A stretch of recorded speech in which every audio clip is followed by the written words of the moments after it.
Yuji is now the strongest sorcerer of all time. Oh my god! Okay, it's happening! Everybody stay calm! What's the procedure, everyone? What's the procedure? Stay calm! Yuji stopped the Simurians and sorcerers from tearing each other apart. He mastered blood manipulation and tracked curse energy signatures throughout the building. Yuji launched multiple strands like homing missiles, disarming every single person.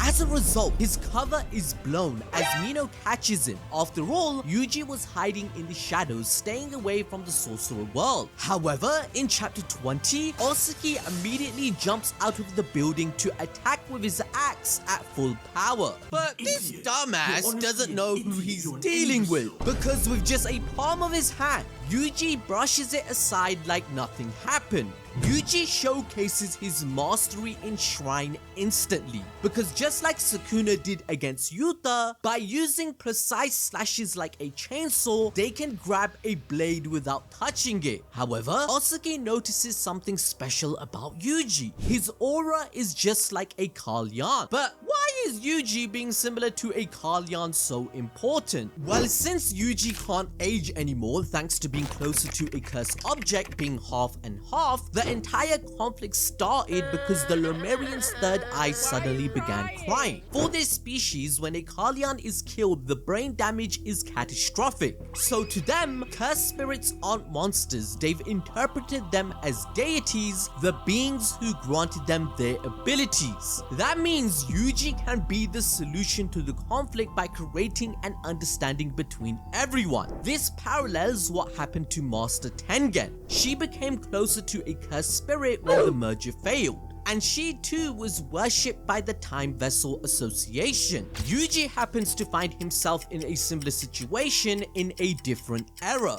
However, right now he's aura farming like never before. Osuki looks pretty durable, so without a second's notice, he charges up a punch to end his whole career. Mino comments that Yuji's precision of control is so advanced that there is no delay in his energy going into his fist. This is a reference to chapter 235, where the occurrence of energy wells up in a sorcerer using any ability. But this proves Yuji's efficiency has reached Sukuna and Gojo's level with the 6 eyes. But the people in this era are astonished to see it firsthand.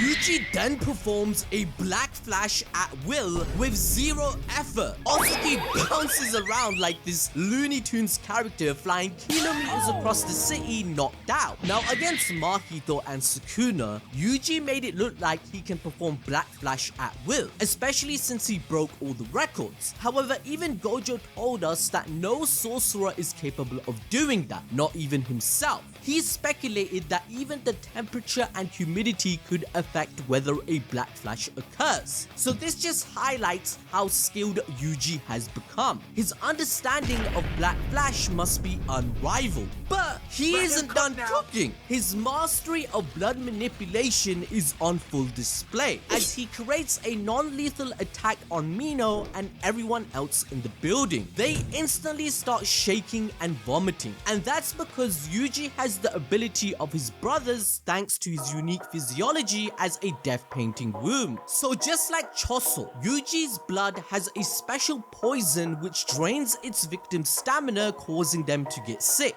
And speaking of growing in power, Dabura once again proves that he could be the strongest of all time. Not only did he unlock RCT in an instant, he applied its knowledge into his technique to create reversal. And this isn't even the limit to his potential, because Dabura can also combine light and darkness for a new imaginary technique that can destroy reality, much like how Gojo created purple through mixing blue and red. As a result, Mahoraga is shook, and we see Dabura smiling again as he just created a black ball of gravity mass that's sucking everything into a black hole. He reclaims the path of victory against Mahoraga, but this time he will make sure to finish him off in a single attack. Now whilst Dabura is leveling up, Tsurugi and Maru are still going at it. With the help of Rika, Tsurugi is not only keeping up with Maru's awakening, but also overwhelming him. But suddenly, they notice notice this massive wave of cursed spirits heading towards them. They are mass migrating in fear of Dabura. The sorcerers had warned the Simurians that Tokyo is no longer habitable and that a different solution had to be found. Just giving them Tokyo was never an option, because if left unchecked, cursed spirits would continue to multiply inside the city, oversaturating the area before inevitably spilling beyond its border. That's exactly why the Great Purge exists, a necessary reset meant to prevent overflow, but this time it had been postponed due to the incident involving Cross. That is why Yuji mentions that they underestimated the numbers. However, Maru gets distracted by the cries of the cursed spirits, which gives Tsurugi an opening to enact his plan. He pulls out the soul split katana out from Rika's storage, the same one that Mai curated for Maki. This sword ignores all physical toughness to cut through the hardest substances and strikes directly at the soul. But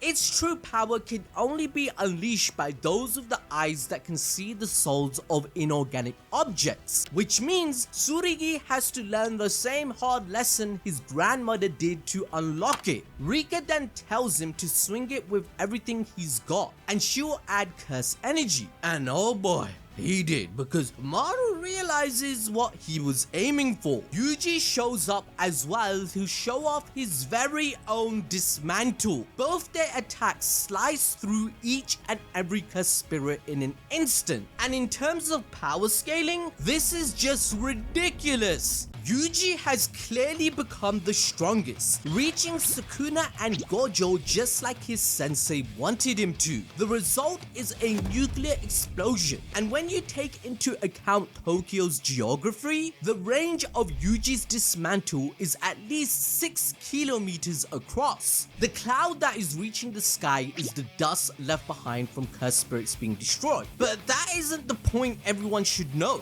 The fact that Yuji's dismantle can travel such a huge range is ridiculously OP.